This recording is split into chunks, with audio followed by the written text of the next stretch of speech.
오늘 본문에서 제 눈에 가장 들어왔던 문장이 있다면 6절 말씀에 오직 믿음으로 구하고 조금 더 의심하지 말라라는 문장과 그리고 뒤이어 바로 나오는 7절에 이런 사람은, 그러니까 의심하는 사람이죠. 의심하는 사람은 무엇이든지 주께 얻기를 생각하지 말라라는 문장이었습니다. 야고보 사도의 이 말을 볼 때 가장 먼저 드는 생각이 무엇이냐면 기도 응답과 나의 의심 간에는 어떤 상관관계가 있구나라는 생각을 하게 합니다. 그래서 저는 오늘 주어진 본문을 가지고 기도할 때 생기는 나의 의심 간의 관계에 대해 좀 살펴보려고 합니다. 좀 더 풀어보면요, 나의 의심은 과연 내가 구하는 것들을 얻지 못하도록 이끄는가, 만드는가라는 이 질문에 대한 답을 좀 찾아가 보려고 합니다. 야고보 사도는 6절 말씀을 통해 오직 믿음으로만 구하고 조금 더 의심하지 말라고 말하면서 믿음과 의심을 대조하고 있어요. 이 말을 그냥 쓱 보면 믿음으로 간절히 우리가 기도했음에도 불구하고 얻지 못한 것은 사실 기도하는 우리 편에서 의심을 품었기 때문이라는 말처럼 들립니다. 그러니까 성도님들이 간절히 뭔가를 기도했는데도 불구하고 아직 이루어지지 않은 것들, 사실은 모두 다 받을 수 있는 것이었는데 여러분이 어느 순간 아주 잠시 정말 이걸 허락해 주실까? 정말 이게 이루어질까? 정말 내가 기도한 대로 길이 그렇게 열릴까? 이런 의심을 품었기 때문에 물거품이 된 거란 말이죠. 예를 들어 보겠습니다. 어느 20대에 젊고 믿음 좋은 자매가 갑자기 몸에 이상 반응이 생겨서 병원에 갔더니 시신경이 많이 손상되어서 시력을 잃을 수도 있다라는 진단을 받게 됩니다. 그래서 이 자매는 믿음이 좋으니까 그 즉시 일주일을 금식 기도를 선포하고 기도원에 들어갑니다. 물과 소금만 먹으면서 간절히 기도하는 거예요. 주님, 고쳐주세요. 온전케 해주세요. 주님, 이 눈만 좀 고쳐주시면 제 평생에 남은 삶을 선교사로 헌신할게요.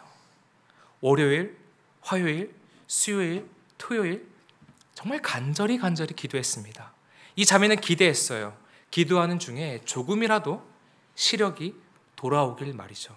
그런데 6일 동안 아무런 긍정적인 치료의 징후가 보이지 않았습니다. 그래도 남은 하루 간절히 더 믿음으로 기도해야지 하면서 마지막 하루 동안 간절히 기도의 무릎을 꿇었는데 하필 마지막 날에 작은 의심의 구름이 밀려왔습니다. 내 눈 정말 고쳐질까? 나 정말 앞을 못 보게 되면 어떡하지? 이런 작은 의심을 잠시 품었다가 그래도 어떻게든 다시 마음을 고쳐잡고 아니지, 주님이 반드시 응답해 주실 거야 라면서 어찌 7일간의 금식 기도를 무사히 마쳤습니다. 결과는 고쳐지지 않았습니다. 야고보 사도의 말대로라면 그녀가 고침을 받지 못한 이유는 그 자매의 의심 때문입니다. 하나님이 모든 것을 다 준비해 두시고 고쳐줄 준비를 다 하고 계셨는데 마지막 날에 잠시 품었던 그 의심 때문에 내가 다 고쳐주려고 준비하고 있었는데 아쉽네. 왜 다 된 밥상을 거쳤어? 의심만 안 했으면 됐었는데 이러시면서 고쳐주지 않으신 거란 말이죠. 그런데 성도님 여러분, 단순히 우리의 기도가 응답이 안 되고 우리의 원함과 간절한 간구가 이루어지지 않은 것이 내 편에서 품은 의심 때문이라면, 그게 원인이 된다면 너무 속상하지 않으십니까? 너무 억울하지 않으세요? 심지어 하나님께 서운한 마음이 들죠. 인간이라면 당연히 기도하면서 의심을, 혹시나 하는 만에 하나를 품을 때가 있지 않습니까? 병상에 누워있는 가족을 생각하며 그가 다시 건강을 회복하여 벌떡 일어나길 간구하지만 마음 한켠에는 혹시라도 하나님이 지금 천국으로 먼저 데려가시면 어떡하지? 라는 이 불안한 마음이 자연스럽게 드는 것은 어쩔 수 없는 현상이잖아요. 야고보 사도의 말처럼 만약 기도의 응답이 단순히 내가 구하는 대로 허락해 주시고 이루어질 것을 믿는 내 편에서의 그 믿음의 정도와 강도에 달려있는 것이라면 신자에게 너무 과한 것을 요구하고 계신 것은 아닐까라는 생각을 솔직히 해봅니다. 그런데 야고보 사도가 이 본문을 통해 말하고자 했던 의도는 그런 류의 부족한 우리의 믿음이나 우리 편에서의 의심을 우리 편에서가 아니라 우리의 의심을 탓하기 위함이 아니었습니다. 그러니까 야고보 사도가 조금 더 의심하지 말라라고 말한 것은 하나님께서 네가 기도한 대로 응답해 주실 것을 믿는 네 믿음의 강도와 집중력을 더 강화해라, 더 키워라, 이런 말을 하기 위함이 아니었다라는 것이죠. 아주 단순히 생각해봐도 당시 이 편지를 받았을 1차 독자들, 수신자들에게 야고보 사도가 이런 무책임한 내용의 메시지를 보냈을 것 같지는 않습니다.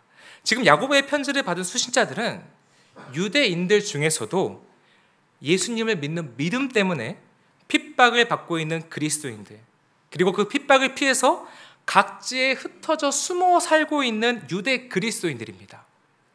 로마 제국의 핍박이 너무 힘들어서 삶의 터전을 떠나 숨어 살고 있는 당시 그리스도인들의 간절한 소원이 무엇이었을까요? 그들의 기도 제목이 무엇이었을까요? 안전이겠죠. 무사 안위겠죠. 평안일 것입니다. 그런데 그렇게 하루하루 신음을 삼키면서 숨어 살고 있는 성도들에게 그 상처에 소금을 칠 수도 있는 그런 메시지를 전하고 싶었을까요? 성도들이여, 당신들이 지금 안전하지 못한 것, 당신들의 가정의 핍박이 끊기지 않는 것은 의심했기 때문이에요. 다 여러분들이 구하는 대로 이루어질 것을 믿는 그 믿음이 부족해서 그런 것이니 좀 의심 좀 하지 말고 강하고 굳센 믿음으로 핍박이 멈추길 확신하면, 간구하면 그거 끝날 겁니다. 이건 너무 무책임한 말이지 않습니까? 너무 속상한 말이잖아요. 내 자녀가 지금 굶고 있고 로마 정부의 눈을 피해 이렇게 숨어 지내는 이유는 원래는 겪지 않아도 될 일이고 금방 끝날 일인데 내가 그 핍박이 멈출 것을 내 편에서 강력하게 믿지 못했기 때문이다? 어떻게 그들에게 이렇게 냉정한 말을 할 수가 있겠습니까? 그럼 이제부터 야고보가 정말 이 구절을 통해 정말 말하고자 했던 그 의도를 한번 찾아보겠습니다. 도대체 야고보가 말한 오직 믿음으로 구하고 조금 더 의심하지 말라라는 말의 진짜 의도는 무엇일까요? 사실 여기서 의심하지 말라는 말은 정말 그 일이 이루어질까? 정말 하나님이 인도해 주실까? 내가 구하고 기도한 대로 허락해 주실까? 이것을 의심하지 말라는 말이 아닙니다. 그러니까 내가 구한 대로 그 현실, 그 결과가 이루어지길 바라는 어떤 믿음, 내 편에서 가지는 신념, 확신, 이러한 것들을 의미하는 것이 아니라는 것이죠. 오히려 무엇을 의심하지 말라라는 말이냐면 내 지금 그 신음, 내 기도를 듣고 있는 대상, 그 절대자를 의심하지 말라는 의미입니다. 즉, 내가 믿고 있는 하나님의 전능하심과 절대자의 완전하시고 선하신 결정을 의심하지 말고 신뢰하자는 말이고, 하나님이 우리의 인생을 어떻게 다루어 가시든지 그것이 곧 가장 선한 길임을 믿고 내어 맡기는 주권에 대한 믿음을 가지라는 말인 것이에요. 다시 정리하면 의심하지 말라는 말은 하나님의 선하심과 그의 선하신 주권을 의심하지 말라라는 의미였습니다. 의심하지 말라라는 말을 이러한 의미로 정의를 하면 7절의 말씀은 완전히 새롭게 해석이 됩니다. 의심하는 사람은 무엇이든지 주께 얻기를 생각하지 말라라고 적혀 있는데 이것은 단순히 내가 구한 대로 이루어지길 믿는 내 믿음의 강도와 정도가 약해져 버리면 응답 안 된다, 그거 수포로 돌아간다, 이런 뜻이 아닌 것이죠.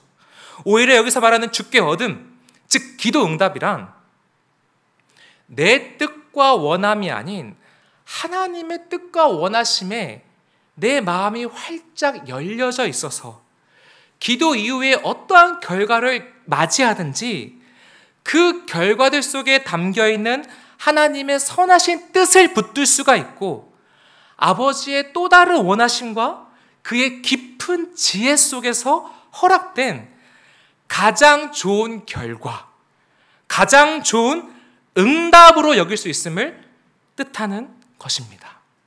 그러니까 의심하는 사람은 주께 얻기를 생각하지 말라라는 이 말은 하나님의 주권을 의심하는 사람은 모든 상황 속에 깃들어 있는 하나님의 선하신 다스리심과 그 응답을 볼 수 없다라는 의미인 것이에요. 설령 내가 원하는 결과가 나타나지 않았을지라도 그 또한 하나님의 또 다른 섭리가 그리고 뜻이 있을 것이라 생각하고 기도의 응답이라고 여길 수 있어야 하는데 그럴 수 없다라는 말이고, 그 선하신 계획을 신뢰할 수가 없고 당장 내 원함이 중요하니까 그 원함을 초월한 그분의 선하시고 깊은 계획에 대해서는 전혀 집중할 수 없다라는 의미인 것이죠. 아까 그 자매의 예를 들어보겠습니다. 그 자매가 7일 동안 간절히 작정하고 금식 기도를 했음에도 불구하고 치료를 받지 못함은 그녀가 마지막 7일 날에 품었던 그 작은 의심 때문이 절대 아닙니다. 그렇게 간절한 기도 이후에 그녀가 원하는 바를 얻지 못한 그 현실도 기도의 응답이라는 말이고, 하나님의 선하신 계획 가운데 잠시 그 시련의 구간을 통과하도록 허용하신 것입니다. 나중에라도 하나님의 때에 회복이 될 수도 있고, 아니면 하나님의 또 다른 계획 가운데 질병의 회복이라는 열매 대신에 인격과 믿음의 열매라든지 또 다른 신비한 열매들을 허락하실 수도 있는 것이죠. 만약 여기서 이 자매가 질병이 고쳐지지 않는 그 현실에만 집중하여서 내 기도가 응답되지 않았구나라고 해석한다면 안타깝게도 이 자매는 야고보 사도의 말에 의하면 의심하는 자에 해당되는 것입니다. 그 고난의 현실을 감싸고 있는 하나님의 뜻과 계획을 헤아려 보고 바라보는 데까지는 가지 못했기 때문에 그렇습니다. 반대로 내 질병이 고쳐지지 않음도 하나님의 선하신 주권 안에서 응답이 된 것으로 여길 수 있다면 하나님의 또 다른 계획과 원하심이 있겠구나라고 하나님의 뜻에 대한 힘들지만 어떻게든 끝까지 열려있는 마음을 가질 수 있다면 믿음으로 구한 자에 해당이 되는 것입니다. 비록 마음은 쓰리지만, 속상하지만 어떻게든 하나님의 선하심을 신뢰하고 붙잡으려는 이 예씀의 모습은 의심하는 자의 모습이 아닌 것이죠. 6절에서 야고보 사도가 말한 믿음으로 구한 자와 의심하는 자는 바로 이 차이였던 겁니다. 주권을 신뢰함으로 하나님의 뜻에 끝까지 열려있는 자, 하나님 뜻에 끝까지 열려있는 태도를 품은 자는 믿음으로 구한 자이고, 나의 원함에만 시선을 고정하여서 하나님의 섭리와 그 뜻을 보지 못하는 자, 그래서 내 기대와는 다른 결과를 마주하면 하나님이 응답해 주지 않으셨다라고, 하나님이 날 외면하셨다라고 생각하는 자는 의심하는 자인 것입니다. 그래서 의심하는 신자의 입장에서는 내 원함대로, 내가 기도한 대로 그 골자 그대로 이루어지지 않으면 그게 곧 기도 응답이 안 된 거예요. 이와 반대로 주권에 대한 신뢰와 하나님의 선하심을 믿는 믿음으로 기도한 신자의 입장에서는 내 원함대로 되지 않아도 하나님의 완전하신 계획이 내 삶을 통치하고 있음을 믿기 때문에 하나님의 뜻이 무엇이든 받아들일 수 있는 이 열린 마음이 있기 때문에 모든 현실과 모든 결과를 기도의 응답으로 바라볼 수가 있는 것이죠. 바로 이러한 대조를 지금 야고보 사도가 하고 있는 것입니다. 성도 여러분, 우리는 정말 중요한 한 가지를 전제해야 합니다. 그게 무엇이냐면 우리가 믿고 따르는 하나님은 우리 인생의 미래와 결말을 다 알고 계시는 전지전능하신 절대자이시고, 우리는 그저 한 치 앞도 내다볼 수 없는 피조물이라는 것을 전제해야 합니다. 그래서 우리는 어떤 원함을 가지고 날마다 주님께 나아가지만 그 원함들이 지금 당장 해결이 되고 이루어지는 것이 과연 나에게 가장 선하고 좋은 결과를 가져올지 우리는 알 수 없어요. 그렇죠. 하지만 전지전능하신 하나님은 내가 구하고 원하는 그것이 이루어져야 할 가장 좋은 시기, 가장 적합한 시기를 알고 계십니다. 그리고 그것이 과연 허락되는 것이 좋을지 아니면 허락되지 않는 편이 좋을지 유무의 필요성도 가장 잘 아십니다. 그러니까 지금 나에게 가장 좋은 게 무엇일지 잘 아시는 분은 내가 아니라 우리가 믿는 하나님이시란 말이죠. 이것을 다시 전제해야만 우리는 하나님의 그 뜻을 조금도 의심하지 않고 믿음으로 구할 수 있게 되는 것입니다. 성도님들은 하나님을 어떤 분으로 생각하시면서 기도의 자리로 나아가고 계십니까? 구하는 것마다 골자 그대로 족족 허락해 주시는 나의 원함대로 모든 것을 즉각 이루어 주시는 그런 어떤 기계적인 분으로 생각하시면서 그런 분께 기도하십니까? 아니면 내가 지금 이루어지길 원하는 것이나 그 결과보다 더 좋은 방향으로, 더 선한 쪽으로 인도해 주실 아버지, 그런 사랑이 많고 인격적인 아버지로 생각하시면서 기도를 하십니까? 하나님, 저 지금 차가 필요합니다. 그러면 갑자기 자고 일어났더니 집 앞에 벤츠 한 대가 딱 있고, 하나님, 저 돈이 좀 필요합니다. 그러면 갑자기 내 농협계좌에 10억을 일시불로 입금해 주시고, 아멘이십니까? 네, 믿음대로 될지어다. 안정적인 직장으로 이직하고 싶습니다. 그러면 회사 전산 오류를 일으켜서라도 고연봉의 회사에 어떻게든 입사를 시켜주시는 분이, 그런 분이 하나님이시라면 그것이 장기적으로 여러분에게 약이 될지 해가 될지 그냥 고려하지 않으신 채 그냥 상관하지 않으시고 그냥 골자 그대로 그때그때 이루어주시는 분이라면 그 하나님을 우리가 좋은 아버지라고 믿고 따를 수 있겠습니까? 좋은 아버지는, 인격적인 아버지는 내가 기르고 양육하는 자녀에게 좋은 것과 좋지 않은 것을 분별할 수가 있습니다. 내 자녀에게 지금 이게 필요한지 아니면 나중에 필요한지 가장 적합한 타이밍도 알고 있습니다. 그래서 때에 맞게 가장 좋은 것으로 주죠. 부디 우리 모든 성도님들은 좋으신 하나님의 이 선하심과 그의 선하신 결정과 응답을 의심하지 않으시기를, 결국은 가장 선한 길로 인도하실 아버지의 선하신 뜻을 신뢰하시며 살아가실 수 있기를 간절히 축복합니다. 물론 순간순간 사람인지라 내가 정말 간절히 눈물을 뿌리며 기도했던 그 일이 이루어지지 않았을 때는 이루 말할 수 없는 속상함과 실망감이 밀려올 때가 있습니다. 하나님의 주권과 선하심을 의심하지 않기 위해 몸부림쳐봐도 벼랑 끝에 몰린 것 같은 기분이 들고, 하나님도 이제 내 손을 놓으셨나? 날 포기하셨나라고 생각이 들 때가 있습니다. 진액을 쏟아내며 그만큼 간절히 하나님께 애원하고 매달렸던 일이었는데 내가 바라던 결과와 다른 반대의 결과가 나왔을 때 이런 기분이 들죠.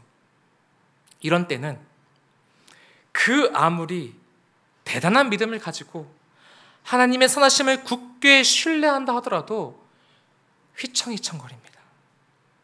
너무 아프니까. 아무리 그래 선하신 뜻 알아요. 저 그 계획 수도 없이 설교 시간에 들어서 알고 있어요. 근데 내 원함만 유독 거절하는 것 같잖아요. 나만 맨날 실패하는 것 같잖아요. 그래서 억울해요. 속상해요. 솔직히 선하신지 모르겠어요 라는 그런 마음이 들 때가 있습니다. 며칠 전에도 한 청년이랑 통화를 하는데요, 현재 참 어려운 상황 속에 있는 친구입니다. 저한테 그러더라고요. 목사님, 저 어제 결국 술 먹고 건물 옥상에 올라갔었습니다. 월요일 날에 전화를 받은 것이니까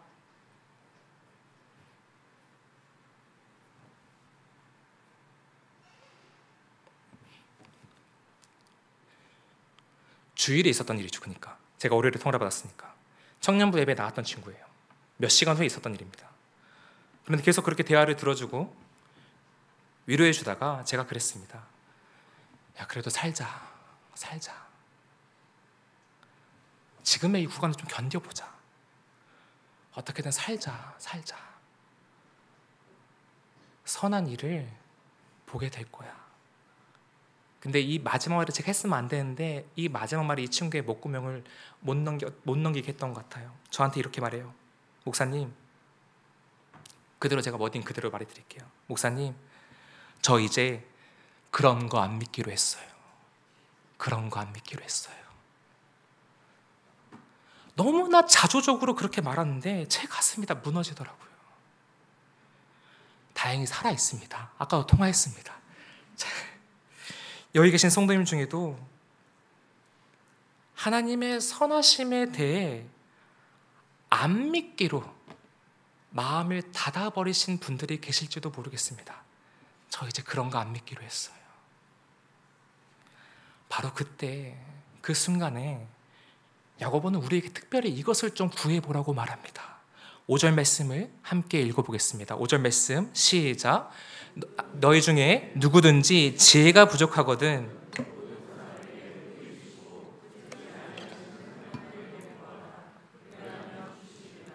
지혜를 구하라고 합니다. 그리하면 후히 주시는데 여기서 주시겠다 약속하신 것은 우리가 구하고 바란 그것이 아니라 앞에 적혀있는 저 지혜라는 것입니다. 지혜가 뭘까요? 지혜. 피터 데이비스라는 신학자는 이 지혜를 이렇게 정의합니다. 제가 천천히 읽어드리겠습니다. 너무나 귀한 말이기 때문에. 하나님의 계획을 이해하고 그 계획에 온전하게 반응하도록 하는 것이자 내 삶에 있는 시험들에 저항하고 견딜 수 있게 해주는 하나님의 선물이 바로 이 지혜다. 영상으로 남으니까 나중에 들어보세요. 기니까.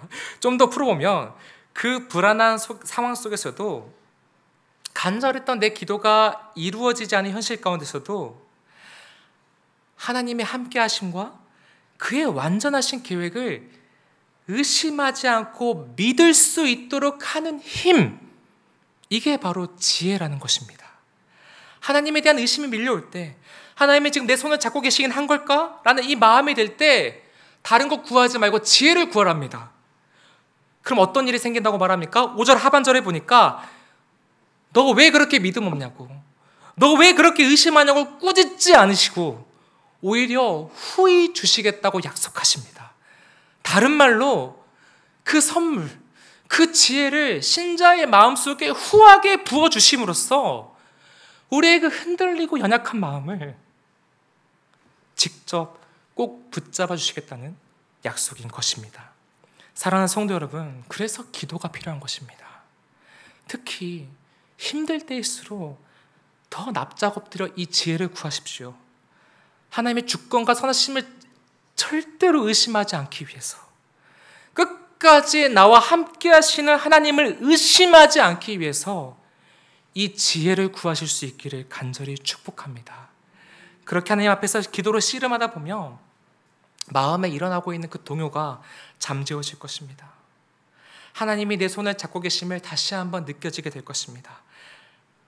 반드시 지혜를 후하게 부어주시사 여러분의 그 상하고 두렵고 불안하고 의심과 억울하고 여러 가지 복잡한 그 산란한 마음들을 정돈시켜 주시고 어루만져 주실 것입니다. 제가 정말 좋아하는 신학 교수님 중에 제럴드 시처라는 신학 교수님이 계십니다. 제가 너무 좋아하는 교수님인데 이 교수님의 이야기를 잠시 해드리겠습니다.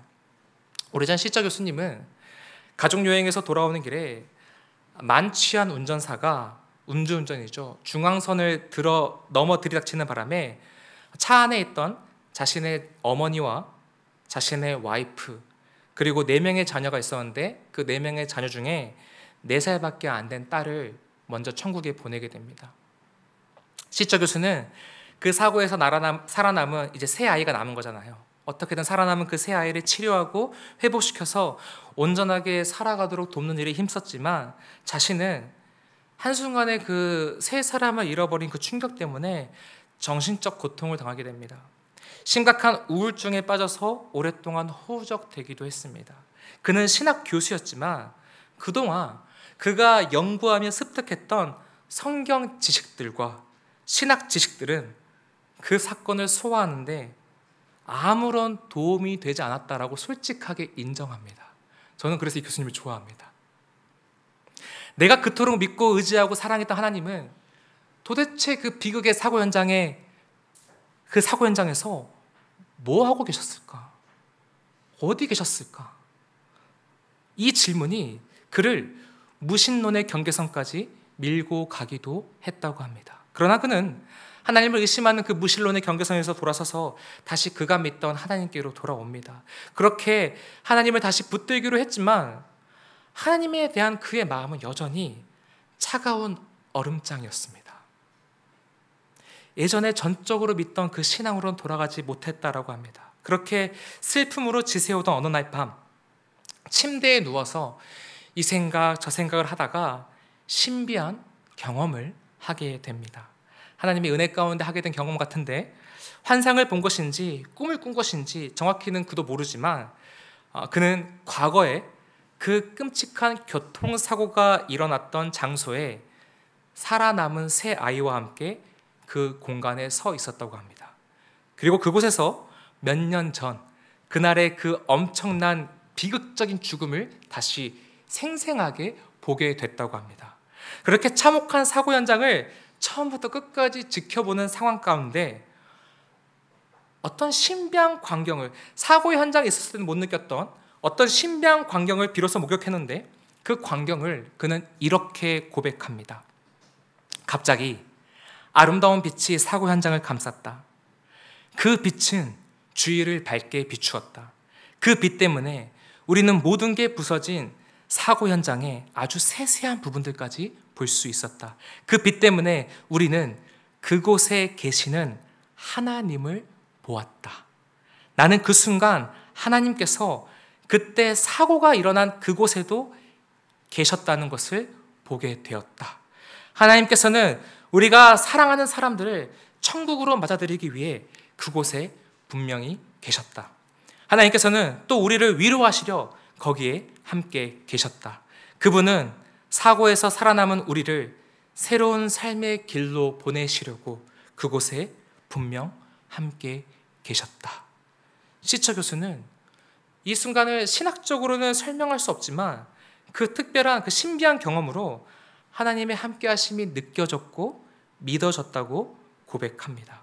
시처는 이 신비한 경험 이후에 자신에게 일어난 변화에 대해서 이렇게 고백합니다.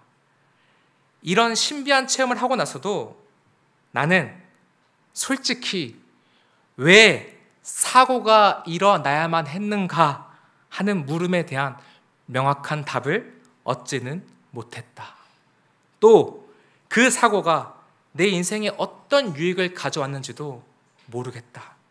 사고로 인한 나의 슬픔을 씻어낼 수 있는 행복을 얻지도 못했다.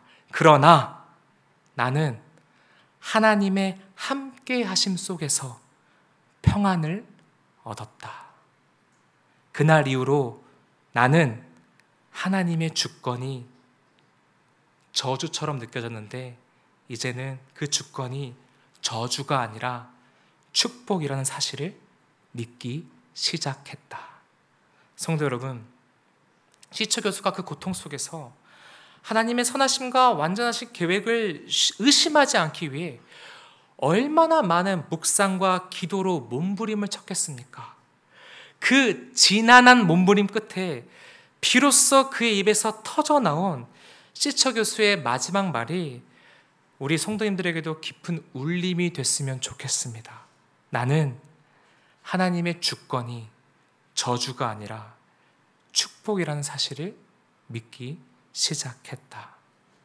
그의 고백처럼 주권이 축복이라는 사실이 믿어지면 우리가 간구하고 바랬던 대로 인생이 풀리든 그렇지 않든 모든 순간, 모든 날, 모든 결과, 모든 현실들이 주님의 선하신 응답으로 가득 차 있는 축복의 삶이 되는 것입니다.